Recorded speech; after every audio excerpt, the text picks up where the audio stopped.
All right, so you're thinking about becoming a construction general contractor and want to nail that interview. Well, you came to the right place. We're going to do a deep dive into all the things you need to know to really impress those interviewers. And you sent over some great resources, a super detailed career guide, an interview guide that's packed with tough questions, and even some info about RoleCatcher's AI tools. We'll definitely be digging into all of that, but first, let's set the scene. The career guide describes a construction general contractor as the quarterback of a project. And that's a great analogy. But what does that actually look like day to day? I mean, you're not just overseeing construction, you're leading the entire game, from that initial bid all the way to the final handshake. So you're juggling budgets, schedules, subcontractors, safety, the whole nine yards. You've got it. You're calling the shots. Sounds like a lot of responsibility. It definitely is. But the sense of accomplishment when you see a project through to completion, there's nothing quite like it. I can imagine. Now, the guide also mentions the work environment can be pretty demanding. Oh, yeah. You have to be prepared for long hours. And not just in a cozy office. Right. You're going to be on-site, outdoors, dealing with all kinds of weather conditions. Sun, rain, wind, the whole shebang. Exactly. And let's not forget the noise, the dust, the physical demands. So it's not a job for someone who wants to sit at a desk all day. Nope.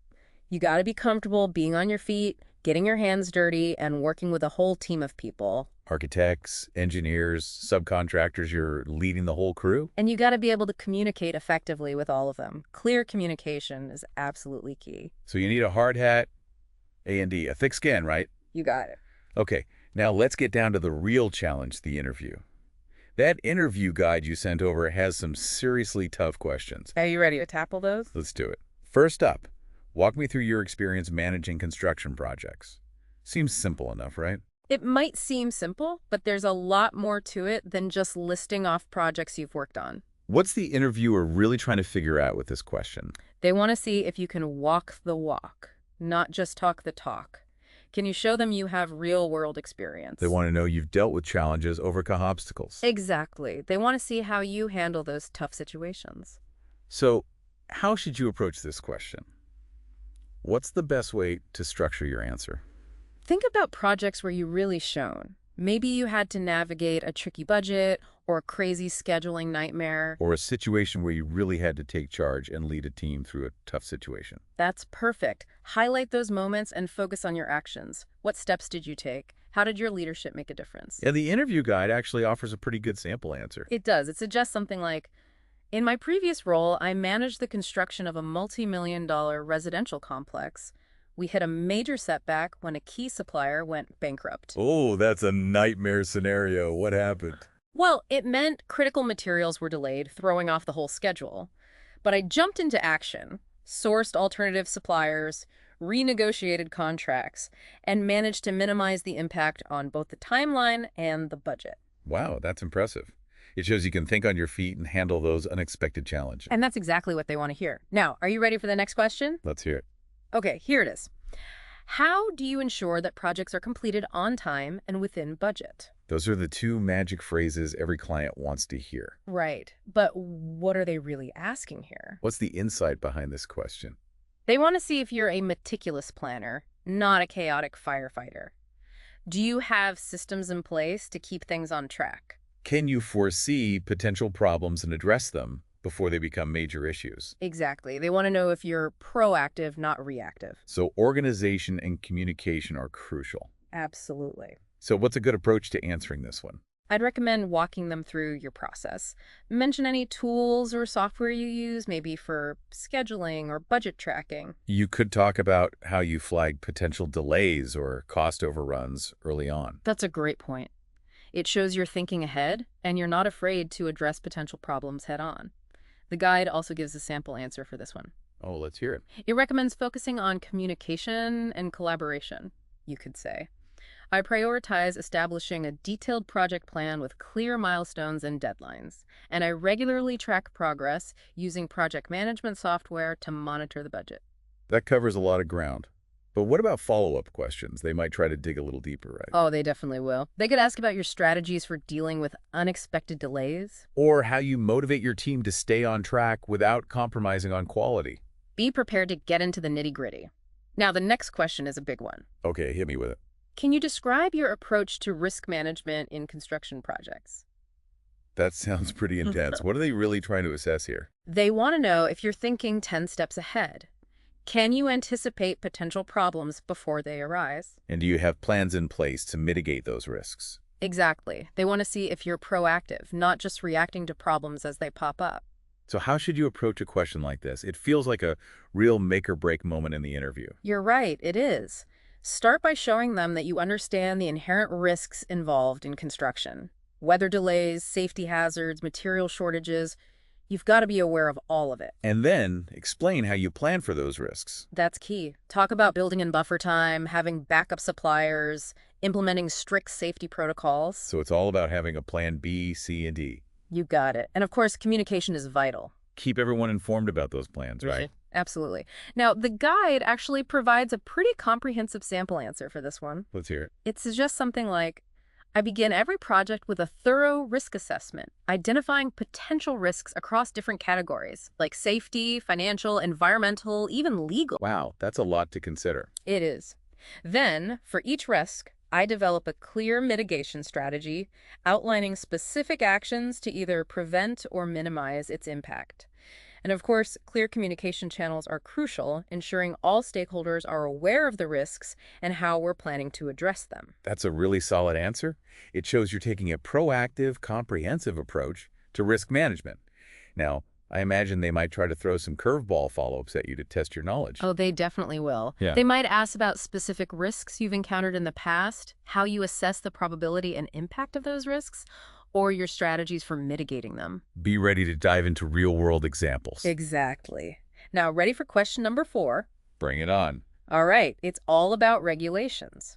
How do you ensure that construction projects comply with all building codes and regulations? Seems straightforward, but what are they really hoping to hear? It goes beyond just knowing the rules. They want to see that you're truly committed to following them. Because those regulations are there for a reason. Absolutely. They're about safety, quality, the integrity of the entire project. So how do you demonstrate that commitment in your answer? Show them you're proactive.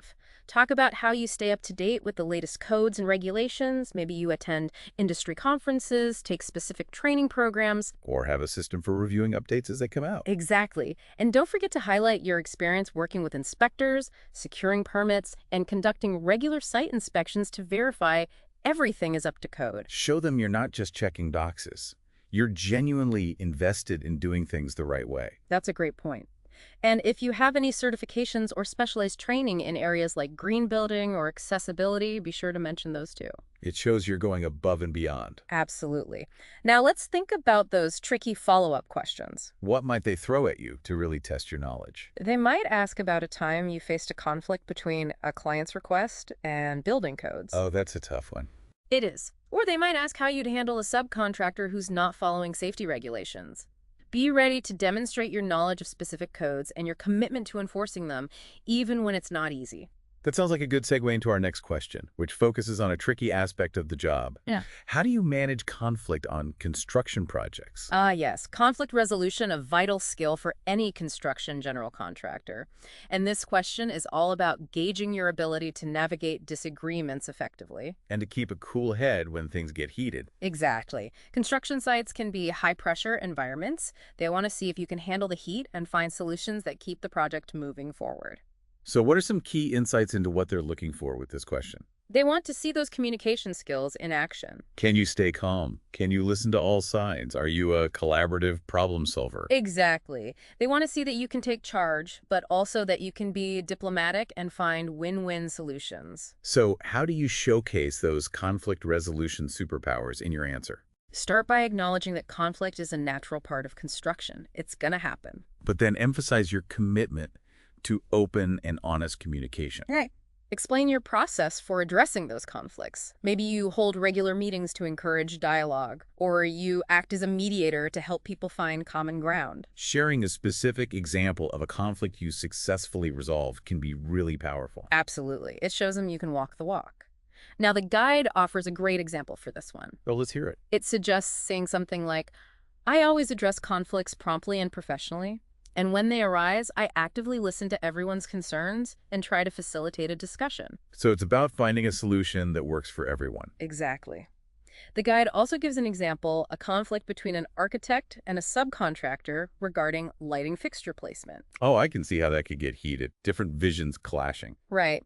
But by mediating the discussion and reviewing the project specs together, they found a solution that satisfied both the architect's vision and the subcontractor's technical requirements.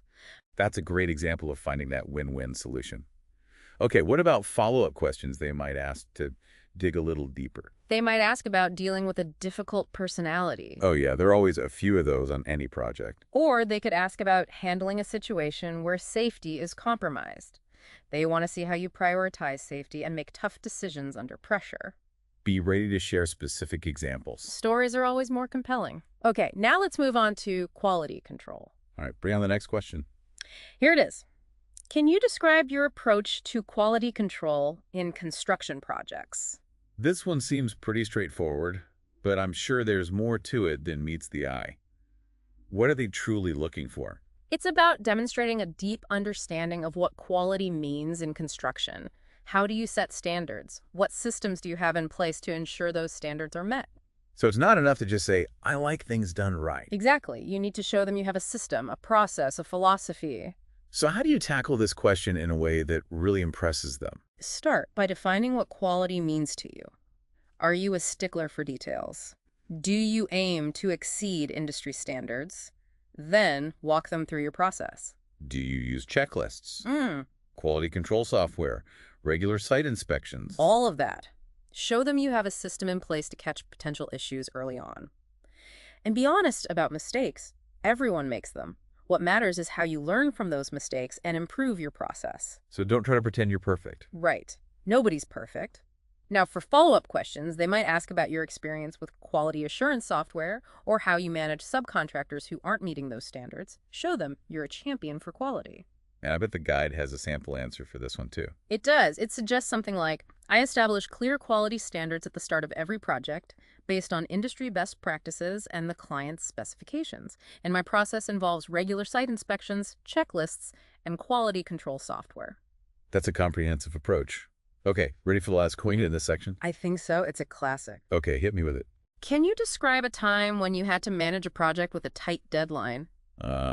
The dreaded deadline question. It's all about showcasing your ability to handle pressure and deliver results when the clock is ticking. Exactly. They want to see you stay calm, focused, and lead your team to victory. So what's the best strategy for answering this one? Tell a story. Choose a project where you truly faced a tight deadline and walk them through the challenges, your actions, and the successful outcome. Did you have to revise the schedule, bring in extra help, work those crazy long hours? Highlight those moments and show them you can adapt, overcome obstacles, and lead a team under pressure. And what are some common mistakes to avoid? Don't pick a project where the tight deadline was your fault because of poor planning. Makes sense. Own your successes, but don't try to spin your mistakes. And don't dwell on negativity or blame. Focus on the positive, the actions you took, the lessons you learned. Turn that potential negative into a demonstration of your skills. Now, I bet the guide has a sample answer for this one too, right? Of course. It suggests focusing on a renovation project with a grand opening deadline. In my previous role, I was tasked with renovating a historic building for a grand opening. We ran into some unforeseen delays, including asbestos and structural issues. Oh, wow. That's a lot to deal with. It was. But to meet the deadline, I revised the schedule, brought in extra subcontractors, closely monitored progress, communicated clearly with everyone involved, and we pulled it off. That's a great example of turning a potential disaster into a success story. Okay, we've covered a lot of ground here, walking through some of the toughest construction general contractor interview questions. But how can you make sure your answers are tailored to each specific job you're applying for? That's where RoleCatcher and those AI tools come in. Okay, so I think it's time we take a little break and then dive into how RoleCatcher can help you truly stand out from the crowd. Sounds good to me. So we've talked about some pretty tough interview questions. But how do you make sure your answers are perfect for each specific job? That's where those AI tools you mentioned come in, right? You got it. RoleCatcher can help you fine-tune everything and make sure you stand out from the competition. So it's like having a custom blueprint for every interview. Exactly. Remember, those answers should always be tailored to the company and the specific role. RoleCatcher can really help with that. I'm intrigued. How does it actually work? Well, first you upload your resume and any job descriptions you have. And then RoleCatcher's AI analyzes all of it. Yep. It figures out what keywords and skills the employer is looking for. It's really quite impressive. So it's like it's reading between the lines of those job postings. Exactly. And it can even pick up on industry-specific jargon that you might need to weave into your answers. Those little details can make a big difference. That's so smart. So once RoleCatcher has done its analysis, what happens next? It gives you personalized suggestions for your answers. Let's say the job description really emphasizes experience with green building practices. Okay, so sustainability is a big priority for them. Right. So RoleCatcher might suggest you work in some examples of your LED certification, even if the question isn't specifically about green building. That's a great way to subtly showcase your qualifications, show them you really understand their values. Exactly. And the best part is it goes beyond just content. RoleCatcher also has this AI-powered interview practice feature. Wait, what? You're kidding. Tell me more about that. It's amazing. You can record yourself answering practice questions, and RoleCatcher analyzes everything. Your tone, your pacing, even your body language. Wow. And then it gives you feedback. It does. It helps you polish your delivery so you project confidence and make a great impression. So it's like having a virtual interview coach right in your pocket. You got it. Yeah. It's a game changer, honestly. Now, landing the job is just the beginning, right? That's true. You've got to think long term. And the career guide you shared highlights some pretty exciting paths for advancement. You can move into senior management roles. Like a project manager. Exactly. Or even a construction manager. And some people even get into niche areas. What kind of niches? Think green building or historic renovation. Oh, I could see that being really rewarding, bringing those old buildings back to life. Right. There's even underwater construction. Underwater construction. Okay, you have to tell me more about that later. But first, let's talk about those early career moves. What should you focus on to set yourself up for success? The career guide is really big on continuous learning. So it's not enough to just get that degree or certification. Right. You got to keep learning. Certifications like the Project Management Professional. PMP. Yeah, that one. Or the Certified Construction Manager, the CCM. Those can really boost your credibility. It's like leveling up your skills in a video game. I like that analogy. And networking is super important too. Getting out there, meeting people. Yes. Go to industry events, join those professional organizations, build relationships. That's how you learn about new ideas, stay on top of trends, and you never know. It could lead to a job opportunity you never expected. So it's all about building your network while you're building those skyscrapers. You got it. Now, let's bring RoleCatcher back into the conversation. Okay, yeah, we were talking about how its AI helps with resumes and interview answers. But how does it go beyond just getting that first job? Well, that's the great thing about RoleCatcher. Remember, it analyzes job descriptions to figure out exactly what employers want. Right. It uses that same intelligence to suggest courses and certifications you could take. It can even recommend networking opportunities, all based on your career goals and the latest industry trends. That is so cool. It's like having a personalized career advisor, guiding you every step of the way. I know, right? It's all about helping you build a fulfilling, successful career, whatever path you choose. And that brings us back to the work environment. The nitty-gritty. Exactly. We talked about those long hours, the demanding conditions. It's important to be realistic. So let's dive into that. Okay, let's do it. So let's get down to the nitty-gritty here. The reality of working on a construction site. Exactly. The career guide definitely doesn't sugarcoat things when it comes to the work environment. What should someone realistically expect? Long hours are pretty much a given. Especially when those deadlines are looming, right? Oh, yeah. You might be working evenings, weekends, even holidays sometimes. You really got to be dedicated to the work. And flexible. Things change quickly on a construction site. So what else? What about the physical demands? Well, you'll be on your feet a lot. And outside, no matter the weather? Sun, rain, snow, you name it, you'll be out there. Construction sites can be pretty intense environments. What about safety? Oh, safety is absolutely paramount. So you got to be comfortable wearing all that protective gear. Hard hat, safety glasses, steel-toed boots, the whole works. And following those protocols to the letter. No cutting corners when it comes to safety. Now, the guide also mentions the importance of people skills. Oh, yeah, you'll be interacting with a lot of different personalities. Architects, engineers, subcontractors, clients. Yeah. Everyone's got to be on the same page. Strong communication skills are a must. You need to be able to explain things clearly, listen to different perspectives, and mediate disagreements. And sometimes you got to be firm, make tough decisions. So what would you say to someone who's on the fence thinking, is all of this really worth it? I'd say there's nothing quite like seeing a project you've managed come to life, knowing you were a part of making that happen. Building something tangible, something that will last. It's a real sense of accomplishment, and the demand for skilled construction general contractors is only going to grow. Especially with all the new technologies and sustainable building practices emerging. It's a really exciting time to be in this field. So if you're up for a challenge and you're passionate about building, this could be the perfect career for you. And remember, RoleCatcher can help you navigate every step of the way. Absolutely. From exploring those career paths to preparing for those tough interviews, it's like having a personal career coach in your pocket. Well, that's about all the time we have for today's deep dive into the world of construction general contractors. Hopefully you found this helpful. We covered a lot: the demanding work environment, the exciting career paths, how RoleCatcher can give you that extra edge. But most importantly, we want you to feel inspired and ready to pursue your dreams. So go out there and build your future. And who knows, maybe someday we'll be interviewing you about that amazing skyscraper or that innovative, sustainable housing project you built. The sky's the limit. Thanks for joining us on the Deep Dive. Good luck.